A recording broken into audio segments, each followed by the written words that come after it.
Men ne suradыңар mı tartalım деп. Biz sizden surabайбыз, biz elдин кайрылуусу менен келдик. Ne elдин кайрылуусунан келип мен кирип ушинтип бастыра бермейби? Бастырып бербей, бул жер биринчиден мекеме. Мектебеге biz girip барганга колубуз бар. Эгерде сиздин жеке үйүңүз болсо, biz girip барбайт элек. Мен үйүмө киргизбейм да асыл. Киргизбейсиз. Баш бактырбай отурбу. Ана заранее айтып коюш керек. Мынандай болот. Мен азыр сен туруп турсаң эми мен сүйлөшүп атам сен. Туруп тур сен. Ана сөз берилет, каалаганда сүйлөй берет. Айтып коюш керекпи? Эмне деп айтып коюш керек? Мына жерде отуруп тур. Мен азыр мына президентский аппараттан келип окуп алып атат. Азыр ошого түшүшүм керек. Эмне кылышым керек? Saat mınançada geliriz. Sen o şeyde otursan, saat mınançada geliriz. İşini cihiştirip dur desen, ben turan mı da yerden? Ne çıkavalı turmaz böyle. Tartı verir mi bana? Kalağında. Tartağız. Ne gece mıday? Ne degen mesele? Бул Кара Суу районуна караштуу Катта Талдык айыл өкмөтүнүн башчысы Кантөрө Жантүрөев айыл өкмөткө маселесин айтып, чечип берүүсүн өтүнүп, суранып келген элди жана жолугушууну чагылдыруу үчүн барган бизди ушинтип тосуп алды. Анысы аз келгенсип мамлекеттик кызматкердин феноменин мынтип көрсөттү. Sizin meclisinde Akıran Yerlerdim. Kıykırban ne kıykırasın sen? Sen de bizden turgutsun bu. Bizim yaşoçusun bu. Otur samovalda. Otur söyle. Ne otursun. Otur söyle sen. Sonra az toktam canım. Vekillik al. Hayır toktam.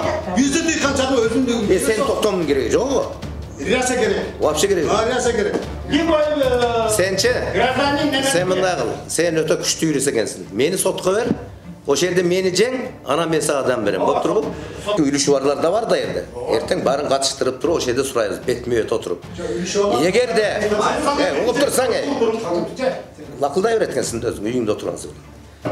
Hazır bulardın bayağı mıyzamsız bağlıgan köylükleri var. Mıyzamsız köylükleri var. Vardığı mıyzamsızlar. Uşularda aktap, taktağından giyin, anan ayılga men ötközüm, oşonda tüzgülögün eğer uşunday olsa. Oturlar, sen işim yok. Biz de özünde etmene söylüyorsun. Deli o. Yapıp kaldın sen. Adamdı mınan tatulan bol kalkansın böyle. Düşürün söyle konumda. Özbekistan'ın garajanı olsun, Özbekistan'ın. Ben o 90'ını sevtirem sen Özbekistan'ın gelgende. Bilesin mi? Uğup dursan, kalatı kesin seni. Uğup dursan küçüne. Sen özüm mektep sektikte okukansın burada. Oğuzuna cak söz çıkanı ben suç yaşka çayın.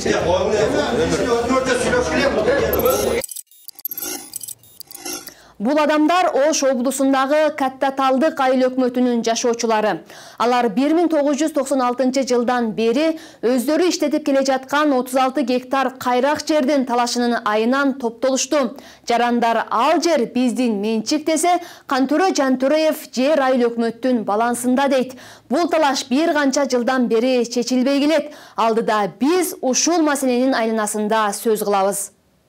Эми сөз башынан болсун. Катта Талдык айыл аймагындагы Ачы айылынын башында Союз убагында бак болгон.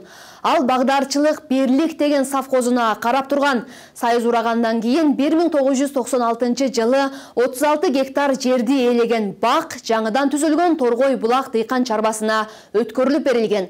Ооз эмес ошол кездеги Кыргыз Республикасынын айыл чарба жана азык түлүк министрлигинин жер жана агрардык реформа боюнча борборунун Кара Суу районундагы өкүлчүлүгүн жетекчилик алдында атайын комиссия түзүлүп, райондук жетекчилик токтом чыгарып берген. Дыйкан чарбага мүчө болгон 21 жергиликтүү тургун бакты өз алдынча бөлүштүрүп, суугарып, мөмөсүн жеп, сатып, тиричилигин өткөрүп келишкен.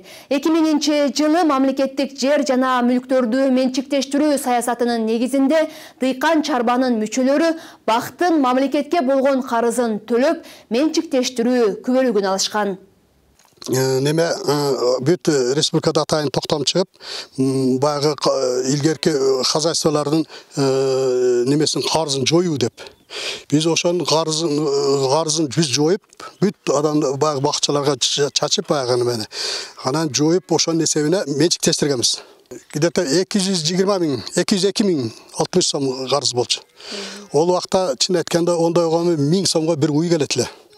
Анан ушунун карызын жоюп атканда ким кандай ээлеп турган жерин деги канча тур келет. Анан биз эми карызды дарактардын башы менен мындай бөлгөнбүз. Канча кимди дарактар ошон. Гектар эмес. Аны ошентип менчиктештиргенбиз. Аны ошон үчүн бирөөсү 7 гектарды өзүнчө өзүнө өзү кол коюп токтом кылып чыгып кетти. 29 калды. Анан 29 2000-ден баштап мен бүт бухгалтерский отчетторду, декларациянын баарын тапшырып келем. Эми ол азырда менчиктештирди. Бирок бул менчиктештирген документте биз барып госсервистерге барсак, айыл өкмөтүнүн уруксаты жок, бербейбиз деди. Ошонун ичинен 5-6 өткөзүп, калгандарын айыл өкмөтү түп тамырынан мыйзамга каршы туруп өткөзөрү койду. Азыр Торгой Булак дыйкан чарбасынын айрым мүчөлөрү гана өзүнө тиешелүү жерге ээ болушкан. Башкача айтканда, жердин ээси деген мамлекеттик акт кызыл китеп алган. Калгандары кезинде Сазыр деген ишкана тарабынан берилген күбөлүк менен жүрүшөт. Ал кыймылсыз мүктүн укугун каттаган мамлекеттик ишкана болгон. Ошентип ал жерлерди иштеткендердин көпчүлүгү 80-жылдары тигилген бак-дарактарды кыйып, жок кылып, жаңы көчөттөрдү эгүүнү башташкан. Азыр алардын айрымдары түшүмгө кирип калды. Дыйкан чарбанын башчысы Катта Талдык айыл өкмөтү бактын балансында турган жерди башка жарандарга чекке өткөрүп берип койду дейт. Мына жер мисалы, мына көрүп атасыздар. Ошол жерден мисалы Омонов Абдрай деген карайт 2 гектар. Ошол менчиктештирген көлүгү болуп туруп, аяктан өткөзбөй, ушул жерди ана 3 адамдын 6 гектар жерин уже немеге чекке уже токтом чыгарып атты. Алардын документи бар, документтин үстүнө берип атат. Ким берип атат? Айыл өкмөтү мына Кантөрөев Жантарабек ошо. Анан кийин өтө тартыш болуп, башкалып, аны өлчөдүк. Өлчөп көрсөк, чын айтканда бизге атайын өткөзүп бергенде 38 гектар экен. Анан фактически мига документ боюнча чын айтканда өткөзүп берген 38 экен, 38 баг эгилген жерде мисалы. Анан кийин биз арыздандык. Карасу прокуратурасына СМБга бардык. Арсак бары келип, булардын жери ашыкча деп туруп тартыптыр. Тартып аткан билесизби? Бу жерде чекедеги үлүш жерлерди кошуптур. Ана жерде Көрүстанды ham тартыптыр. Көрүстан тартып, бүт бар тартып 44 гектар бул ашыкча биз беребиз, биз чечебиз деп. Ийип койгон жер, ал жерде китеби бар. Мен азыр көрсөтөйүн. Китеби бар, ошого карабай берген. Багы ара жолдо тургандардын бири Тиленбай Омонов өзүнө тиешелүү эски бакты кыйып 5 жыл мурда Гилас Шабдолунун көчөттөрүн эккен. Ишкер менен тең шерике келишим түзүп, кайрак жерде 75 метр тереңдиктен суу чыгарып, жогорку чыңалуудагы трансформаторда орноткон. Бул жерде менин өзү 2,5 гектар жерим бар. Анан мына көчөттү эккениме 5 жыл болду. Анан бул кайракы жер, 75 метрден суу чыгарганбыз, клубный насос менен. Анан бул айыл өкмөт чекке беремин деп талашып атат бул жерди. Ошол. Анан бул туура эмес да, чекке берүүрген жер. Бул өзү документальный болсо. Чек демекчи, Катта Талдык айыл өкмөтү өткөн жылы 2800 жаран жерге кезекте турганын негиз кылып, ушул Торгой Булак дыйкан чарбасынын айланасынан 6 гектар жерди трансформациялап, 90 жаранга жер тилке кылып бөлүп берген.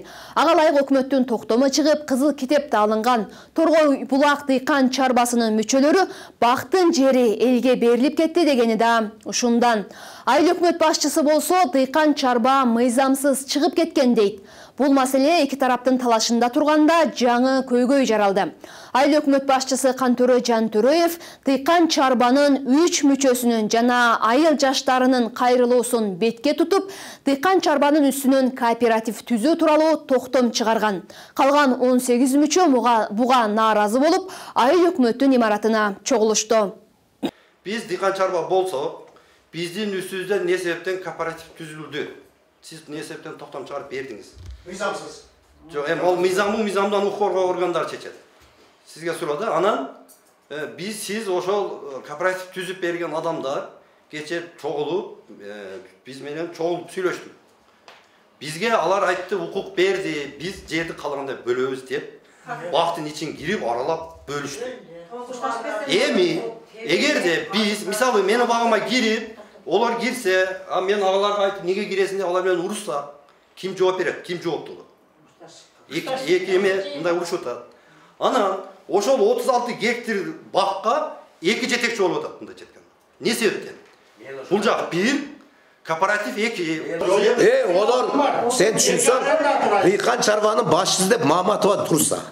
Toxtamdaçı. Anan özü ap gelse. Anan men dıykan çarvanın başçısı katары geldim. Mınандай dese, meni ne dep taktaşın керек? Siz buğa çeyin dıykan çarvanın жетекчisi kim ekenini жақсы bilesiz. Жақсы білем. Жақсы білесіз. Ким? Mamatova жаңылығы же бұл жақтың кем жақсы білесіз. Bunu opşu görген емесмін мен. Тоғылдым де кака, тоғылдым де. Toğa kılbayım. Ömür görgen емесмін. Жүзі жоқты қылбаңыз. Ел ушеде жашап тұрасыз. Анан келіп алып эле. Sen meni Өзбекстанды мындай деп. Кантура Чантураев алгач дыйкан чарбанын үстүнөн кооператив түзүүгө жарандардын бактарды башка бирөөлөргө сатып жиберип жаткандыгы себеп болгонун, ошондуктан айыл эли нааразы болуп келгенин айтты. Бир аздан соң кооперативке мамлекеттен арзандатылган насыя оңой берилгендиктен дыйкан чарбаны кооператив кылып өзгөртүп койдум деди. Акырында кооперативке мүчө болгон экинчи тарап менен да жолугуп, эгер көпчүлүк каршы болсо кооператив түзүү тууралуу токтомду жокко чыгарам деп убада берди. Торгойлак дыйкан чарбасы базасында кооператив уюштурулсын деген токтом чыкты да. О жерде мен омонуп чыгып кетсин, женали чыгып кетсин дегеним жок. Ошо Торгойлак дыйкан чарбасында кимиңер болсоңор, эмне үчүн кооператив түзүлдү? Элге чоң түшкүндө Отырсаңар, дыйкан чарба кооператив болуп аталып калган, бул зыяны жок. Азыркы кредит берип атабы, башка кылып атабы, кооперативтерге үлгү ата берип атат. Биз ошол максатта эшмеден дагы, силерден дагы ошо дыйкан чарбаны түздүк ошентип. 36 гектарыңар 36 гектар бойдон турат. Ичинде кандай кылып бөлүшөсүңөр? Бөлүшкөлө өзүңөрчү. Өткөндө кооператив түзөбүз деген мага жазып келген 30-40 адамдын бардыгын чакырып турайын. Силер баргыла. Мынау көтөрүп жүрөт азыр жанагы 98 жылдардагы список бар. Дыйкан чарбанычы. Ошол списокторду көтөрүп анан кийин ошо жерде тактайлы. Мына түзүлгөн дыйкан чарбанын башында мынаулар ушулар мүчө болгон. Мынаныкы 5 гектар, мунуку 3 гектар, мунуку жарым гектар болгон. Ошолорду тактайлы. Анан кече кооператив түзөтүргөндөр эмненин негизинде кайрылдыңар? Суроо берели. Силердин берген жериңер дыйкан чарбанында жок болсо, силер бул дыйкан чарбанын мүчөсү болбосоңор, эмне үчүн ондай маселе коюп атасыңар? Анан ошол жерде эсли көпчүлүгүңөр өзүңөр катышсаңар, 36 бойдон калат, ол эмне кыласыңар? Ол силердин ишиңер. Кооператив кыласыңар, эмне кыласыңар? Анан ошол мынабы дыйкан чарбанын списогун алгыла, башында ким канча гектар иштеткен. Ошолор тактайлы. Анан кече мага кайрылгандагылардын ичинде ошолор барбы жокпу? Эгер жок болсо, онда олордун жыйыны незаконный болот. Ушул жерде айта кетчү жагдай, биринчиден кооператив менен дыйкан чарба экөө тең юридикалык жак, макамы бирдей. Жеңилдетилген насыя алууга экөөнүн бирдей укугу бар. Экинчиден дыйкан чарбаны кооператив кылып кайра түзүү укугу ошол дыйкан чарбанын мүчөлөрүнө гана берилген. Жалпы мүчөсүнүн 3/2 бөлүгү макул болгондо гана аталышы өзгөрүшү мүмкүн. Ал эми бул жагдайда айыл аймактын башчысы дыйкан чарбанын 3 мүчөсүнүн кайрылуусу менен башкаларга кабар жеткирбей туруп, дыйкан чарбанын үстүнөн кооператив түзүү боюнча токтом чыгарып койгон. Эмне үчүн буларга билдирүү бербедиңиз мүчөлөргө кооператив болуп? Мүчөбүз деп келип атпайбы беркилер? Тактабай эле берип коюңуз. Жок, мен ошон үчүн мен тактайт элем. Эгерде список чыгарсам, мына мүчөлөрү, мыналар мүчөлөрүнүн катышуусунда же суранышында деген болгондо тактайт элем. Анан просто ошол Маматова жаңыл келди, менде турат, ал башчы болупчу. Анан үчөтөтө келди, менин да жерим бар деп. Ушундай кылалы. Көлтөрүн көрсөткөн, ооба. Анан кийин действительно мен навстречу барганмын. Эмеге? Кооператив кылып албайсыңар деп мен айттым аларгачы. Кооператив туура эмес түзүлгөн. Туура эмес түзүлсө жок кылып коет аны. Дыйкан чарба бойдон кала берет. А жерде мүчөлөрүнө эч ким тийишкен жок. Кооператив түзүп, аны кайра жокко чыгарып коюу айыл өкмөт башчысына оңой эле болгону менен, Ачы айылынын эли азыр эки тарапка бөлүнүп калганын жергиликтүүлөр айтышууда. Бири дыйкан чарбанын мүчөлөрү, экинчиси жерге жетпей жаткан айылдын жаштары. Kooperativ болып түзілген кооператив барып жерді бөліп ташады. Бөліп алышты. Айыл башыдан өзі көрді, жерде қатыштық біз. Мен қойғыла деп еме қылдым, протокол негізінде қылғыла дедім, мыйзамды шенінде қылғыла дедік. Мыйзамды болды анан ошентип? Азыр мыйзамды деп айта албайм азырчы. Кандай болду? Кеңешке біз мен айылдык кеңеш депутатым, кеңешке бұл нерсени убактынча токтотуп тургула деп біз жарыяладык. Токтом чыгармай биздин өзүбүздүн кеңештин депутаттарын токтомун чыгарбай туруп биз аралашпай туруп отурам. Бул мыйзамга туура келбейт. Талаш эмеге кирбейт экен. Ошо менен токтоп турат. Айыл өкмөт башчысынын сунушу менен ачылыктар кийинки күнү айылдык мектепке чогулушту. Чогулушка дыйкан чарбанын мүчөлөрү гана кирет деп айтылганы менен ал эреже сакталган жок. Биз барганда дыйкан чарбанын экинчи жетекчиси катары айтылып жаткан Жаңыл Маматова сүйлөп жатыптыр. Ал мурдараак бакка бөлүнгөн жер ашыкча эсептелип калганын, дал ошол ашкан жерлерди айылдыктарга бөлүп берүү керектигин белгиледи.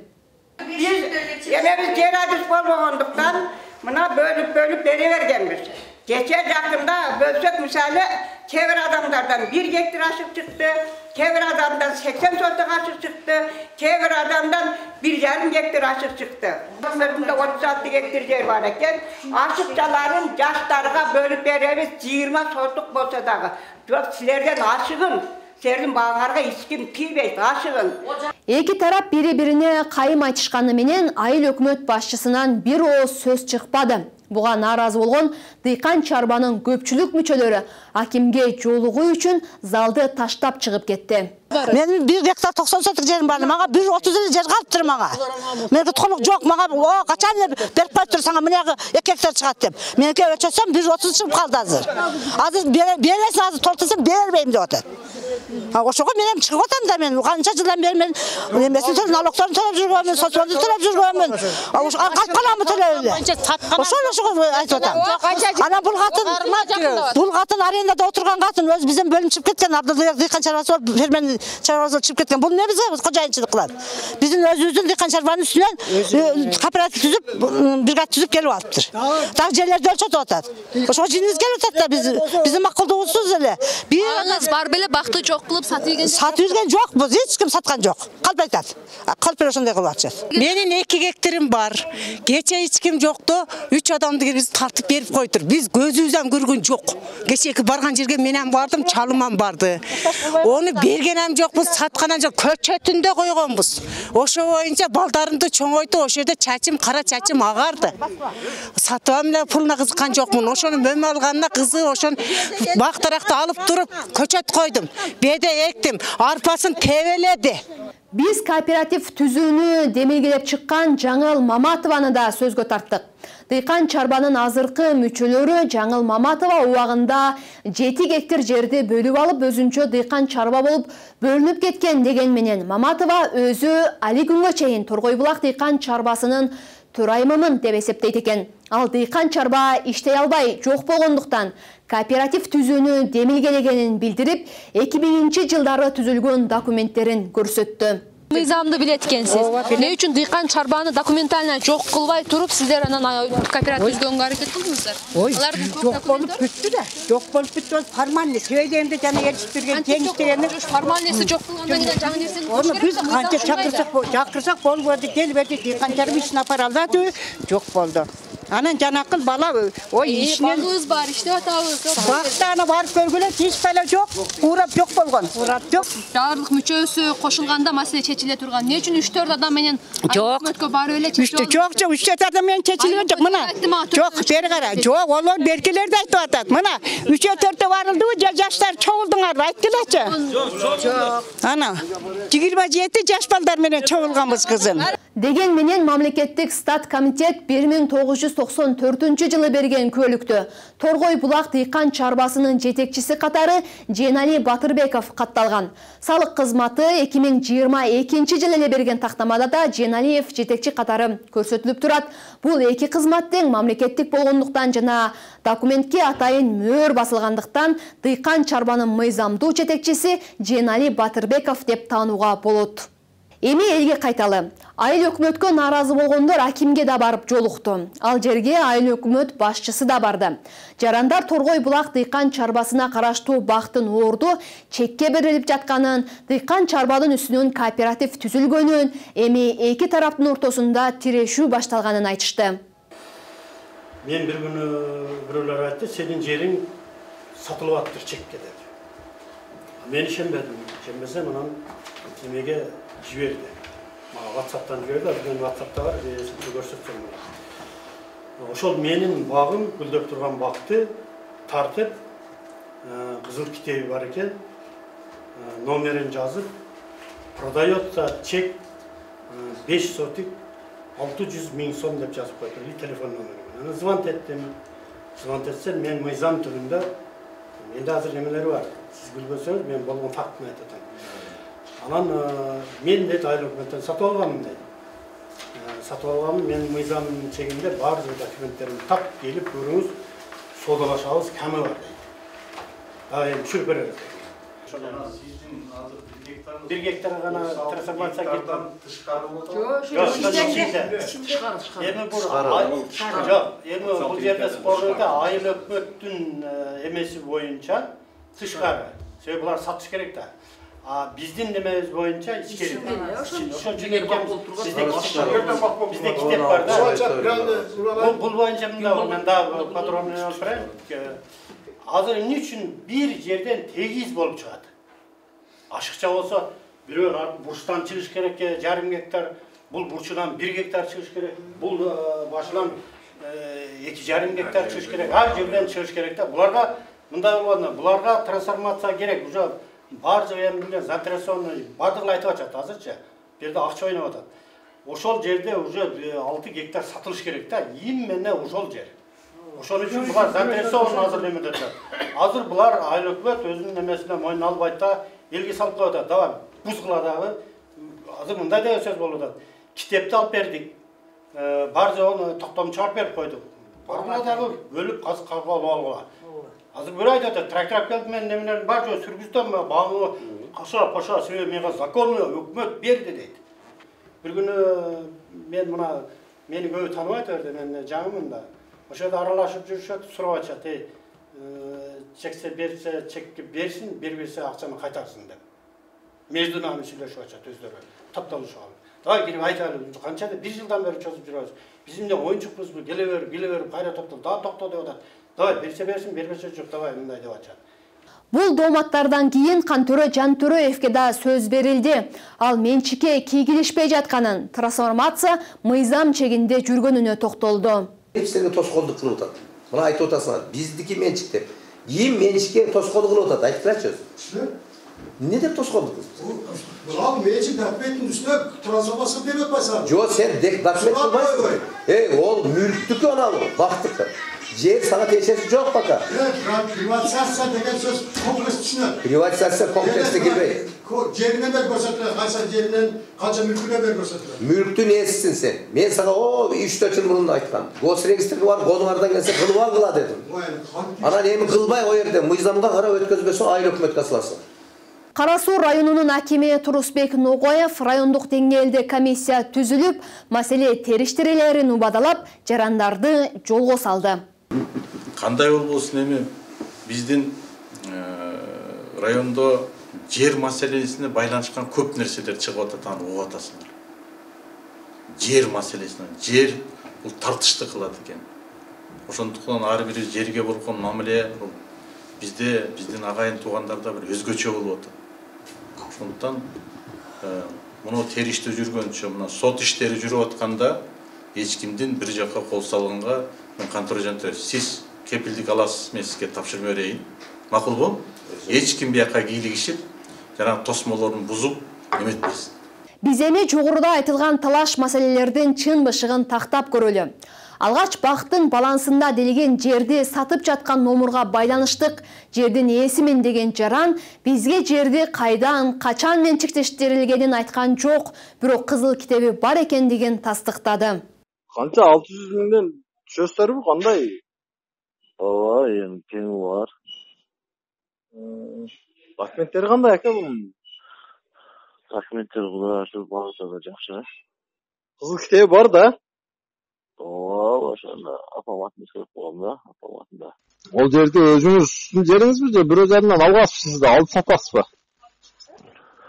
Ал жер мен ошо сатып алгам. Мурда сатып алгансыз, жакында сатып алдыңызбы? Кыйла болуп калдым деп болуп, тынчылыкты жаман суроону бердиңер го.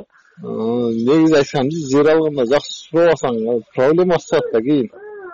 Билбейм, идентификационный коду кимдин атында болгонбосо ошонуку дейм жер. Талашка түшкөн экинчи маселе Бактын ордундагы 36 гектар жер. Айыл өкмөт аны биздин баланста десе, дыйкан чарбанын мүчөлөрү кезинде бак менен чогуу жерди да сатып алганбыз деп жатышат. Айрымдары мамлекеттик каттоо кызматынан кызыл китепти алышкан. Негизи мамлекеттик акт же кызыл китеп бак же башка мүлккө эмес, жерге болгон менчик укугун аныктайт. Дыйкан чарбанын мүчөлөрү алган кызыл китепте бактын эмес, жердин ээси деп жазылып турат. Биз ал китепти көтөрүп Кара Суу райондук мамлекеттик каттоо кызматына барганыбызда тиешелүү адистер кызыл китеп мыйзам чегинде берилгенин тастыкташты. Каттаталдык айыл өкмөтүндө жасалган мамлекеттик актысы 2014 жылы 1,5 гектар жер тилкесине жасалган экен. Ал жер боюнча 400 канча дана көчөтүн сатып алгандыгы тууралуу келишим түзүлүп, менчик укугу тууралуу бөлүгү берилген экен. Андан кийин ал эки укук тастоочу документтин негизинде бизден мамлекеттик акт 1,5 гектар жер тилкесине катталган. Бул катталган госакты кийин экиге бөлүнүп, ошол эле жылы 75 сотуктан экиге бөлүнүп каттоодо турат. Демек бул мыйзамдуу? Мыйзамдуу каттоодо турат, мамлекет каттоодон өткөн мыйзамдуу. Бул 2014 жасалган мамлекеттик акты кайсы бир жердин үстүнөн накладка болушу мүмкүн эмес. Себеби бул өзү көрүп турбайсыңар 1,5 гектар жер накладка болушу мүмкүн эмес.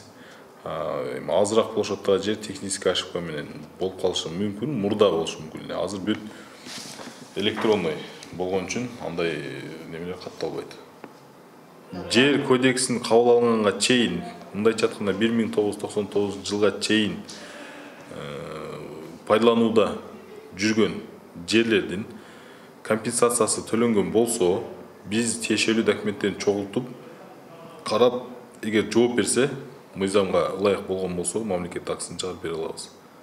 Жер кодекси 1999 жылы кабыл алынып күчүнө кирген. Анда жер бөлүштүрүүдө өзүнчө тартип иштелип чыккан. 6-7 беренелерге өзүнчө басым жасалган. 6-берененин 2-пунктунда жер кодекси күчүнө киргенге чейин жерди пайдаланууга алган тараптар тиешелүү компенсациясын төлөсө, ал жер менчикке өткөрүлөт деп жазылып турат. Ал эми берененин 8-бөлүмүндө жарандык укуктук келишимдерде имарат же кандайдыр мүлк ал ээлеп турган жер менен чогуу бааланат деп жазылып турат. Бул мыйзам ченемдүүлүккө таянып, бакты сатып алган дыйкан чарбанын мүчөлөрү жерди да сатып алган деп айтууга толук негиз бар. Кийинки маселе жер Каттаталдык айыл өкмөтүнүн балансындабы же жокпу? ФПС болгондон кийин бөлүнбөйт да булчу. Бул ошо ФПСке айыл өкмөткө деп ФПСке деп бөлүнгөн учурда эле буларга кошо берилип атат да. Бул андай эмес да. Бул айыл өкмөткө мына документтерге караганда мындай немеси жок да, тиешеси жок. Аталган мына документтерге караганда ал жерлер ошол жанакы айыл чарба жана азык-түлүк министрлигине караганда бул негизинен биринчи неме айыл өкмөткө тиешеси жок. Министрликтин балансында турган жер болот да. Бизде ошол жанакы колхозунан совхоз деп анан ошого карап туруп жанакы кээ бир немелери кийин укук улантуучусу айыл өкмөт болот. Кээ бир жерлерге ошондой азыркы ушул учурга карата министрлик болгон да. Ал учурда айыл өкмөт башынан эле ал жерге укугу жок да. министрликтин укугу болот дагы. Министрликтин жанакы укук улантуучусу катары ошол мезгилдеги тиешелүү органдар бөлүп берген. Документтерди караганда Кара Суу мамлекеттик Кара Суу райондук мамлекеттик администрациясы дагы тиешелүү түрдө ал жерге карата токтом чыгарып ошол дыйкан чарбага бекитип берүү боюнчачы документтери жүрөт. Ошол убакытта мындай ыйгарым укугу бар орган ошо акимият болгон да. Мындай дыйкан чарбалардын жерлерин түздөн-түз дыйкан чарбанын атына деп границаларын аныктап госрегистрде каттоо практикасы жок, бирок дыйкан чарбалардын мүчөлөрүнүн баарын тактап туруп, жарандын өзүнө ошо 96-жылдагы жер реформасы убагындагы документтердин негизинде каттаган учурлар бар. Бул боюнча госрегистрде тиешелүү түрдө мындай иш жүргүзүлгөн маселе болушу мүмкүн эмес да. Жөн освоить этилген эмес, мына документтер тиешелүү түрдө мамлекеттик органдар, ошол убактагы укугу бар органдар жерди бөлүп берип атат. Жер боюнча эки документ болот. Бул укук аныктоочу документ, бул жанакы ошо тиешелүү түрдө госадминистрациябы же болбосо министрликпи же министрликтин райондогу башкармалыгыбы ошол жерди бөлүп берүү боюнча токтом чыгарат. Же айыл өкмөт токтом чыгарат. Мисалы, эгерде айыл өкмөткө карай турган болсо, анан бул ошол укук аныктоочу документти госрегистрге апарып регистрация кылгандан кийин мамлекеттик каттоодон өтүп, укук тастыктоочу документ деп мамлекеттик акт, жердин менчиги жөнүндө мамлекеттик акт алынат, ошол экиге бөлүнөт да. Буларда укук аныктоочу документ азыр бар экен, мен таанышып чыктым. Эми дыйкан чарбанын үстүнөн кооператив түзүү тууралуу. Торгой булак дыйкан чарбасы салык кызматында кадимкидей катталып, салыгын төлөп келет. Дыйкан чарбага жерди пайдалануу укугуна мамлекеттик акт берилген. Аны жок кылыш үчүн ооз эмес, официалдуу буйрук же атайын мыйзам чыгыш керек. Жөндөн-жөн жок болушу мүмкүн эмес. Кадастр мамлекеттик кызматы негизделгенде дыйкан чарбанын мүчөлөрү барып, кайра каттатышы керек эле, бирок антишкен эмес. Юристтер болсо азыр деле 1996-жылы чыккан документтердин негизинде өздөрүнө каттатып алса болот дешүүдө. Ал эми айыл өкмөт башчысынын дыйкан чарбаны жойбой туруп, анын үстүнө кооператив түзүү боюнча токтом чыгарганы мыйзамга каршы келет. Бул боюнча дыйкан чарбанын мүчөлөрү административдик сотко 3 айдын ичинде кайрылышы керек. Жогорудагыдай жерге болгон менчик укук маселеси буга чейин Кара Суунун Маданият айылында да көтөрүлгөн.